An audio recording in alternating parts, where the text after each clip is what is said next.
Hello friends, Portronics -7 Bluetooth wireless mic કેવી રીતે connect કરવું એ આજે આપણે જોઈશું.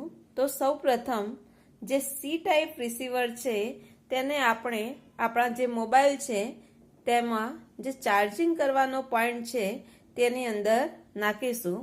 જ્યારે સી ટાઈપ રિસીવર ચાર્જિંગ કરવાના સ્લોટમાં નાખીશું તો સાઈડમાં તમે જોઈ શકશો કે રેડ કલરની જે લાઇટ છે તે ઓન ઓફ થાય છે, કન્ટિન્યુઅસ ચાલતી નથી.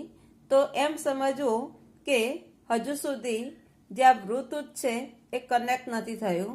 તો તેના માટે કનેક્ટ કરવા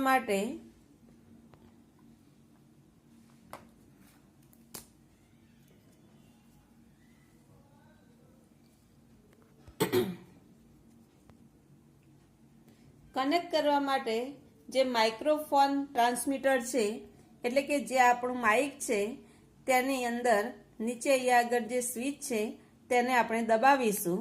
જો આપણે દબાવીશું સ્વિચ તો અહીંયા આગળ ગ્રીન કલરની લાઇટ થશે.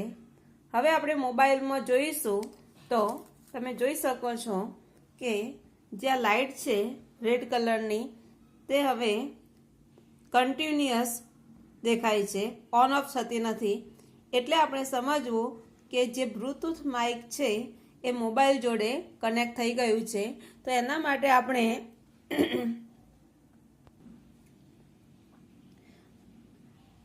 માટે આપણે મોબાઈલમાં સેટિંગમાં જઈ અને ઓટીજી સેટિંગ ઓન કરવાનું હોય છે. પરંતુ જે આ એન્ડ્રોઈડ જૂના મોબાઈલ છે તેની અંદર ઓટીજી સેટિંગ હોતું નથી. તો તેનું સેટિંગ કેવી રીતે કરવું એ આપણે વિડીયોમાં જોઈશું. પોટ્રોનિક્સ -7 બ્લૂટૂથ માઇક જૂના એન્ડ્રોઈડ મોબાઈલમાં કનેક્ટ ન થતું હોય તો તેના માટે તમારે એક એપ્લિકેશન ડાઉનલોડ કરવાની હોય છે. તો આજે આપણે સ્ટેપ બાય સ્ટેપ તે એપ્લિકેશન કેવી રીતે ડાઉનલોડ કરવી અને પોટ્રોનિક્સ -7 બ્લૂટૂથ માઇક કેવી રીતે કનેક્ટ કરવું તે આપણે જોઈશું. તો સૌપ્રથમ આપણે પ્લે સ્ટોરમાં જઈ અને ઓપન કેમેરા એપ્લિકેશન ડાઉનલોડ કરીશું. જો અહીંયા આગળ મેં સર્ચ કરેલું જ છે એટલે ઓપન કેમેરા ઉપર લખેલું છે. તો અહીંયા આગળ આપણે ઓપન કેમેરા એપ્લિકેશન ઇન્સ્ટોલ કરીશું. તો ઇન્સ્ટોલ ઉપર ક્લિક કરીશું.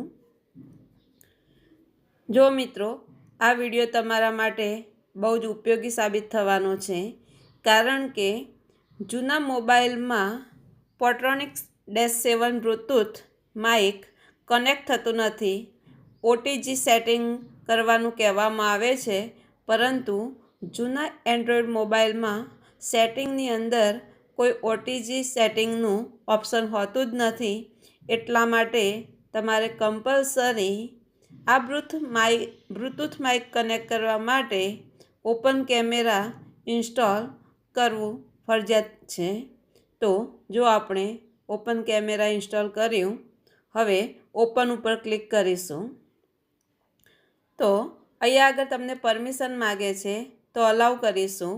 નીચે ઓકે ઉપર ક્લિક કરીશું. જો તો ઓપન કેમેરા ચાલુ થઈ ગયો છે. તો એના માટે તમારે એક સેટિંગ કરવાનું હોય છે. તો જુઓ, સેટિંગમાં જઈ અને જમણી બાજુ જે નીચે વિડીયો સેટિંગ છે તેની અંદર જઈ નીચે તમારે ઓડિયો સોર્સ લખેલું છે એના ઉપર ક્લિક કરી અહીંયા આગળ બીજું કશું જ નથી કરવાનું.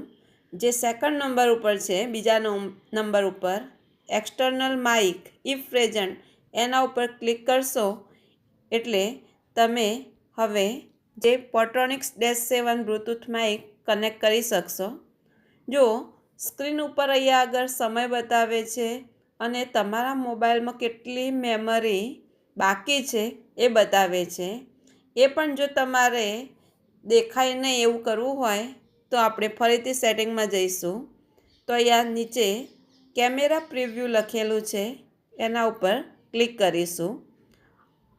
હવે નીચે જો તમે જોઈ શકો છો કે શો ટાઈમ એના ઉપર રાઈટ કરેલું છે, ખરાની નિશાની એના ઉપર ક્લિક કરીશું એટલે એ ઓફ થઈ જશે.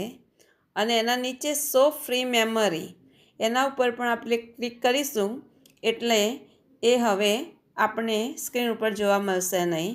તમે જોઈ શકો છો સ્ક્રીન ઉપર જે સમય અને ફ્રી મેમરી બતાવતા હતા એ હવે જોવા મળશે નહીં.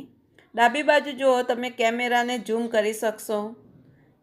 ઓપન કેમેરાની મદદથી તમે સરસ વિડીયો બનાવી શકશો. જો તમે ઝૂમ કરી શકો છો, પાછા પોતાની નોર્મલ સાઇઝ ઉપર પણ આવી શકશો. હવે જ્યારે તમે આ બ્લૂટૂથ માઇક કનેક્ટ કરશો તો સરસ રીતે તમે સારો વોલ્યુમનું તમને રિઝલ્ટ જોવા મળશે. Thank you.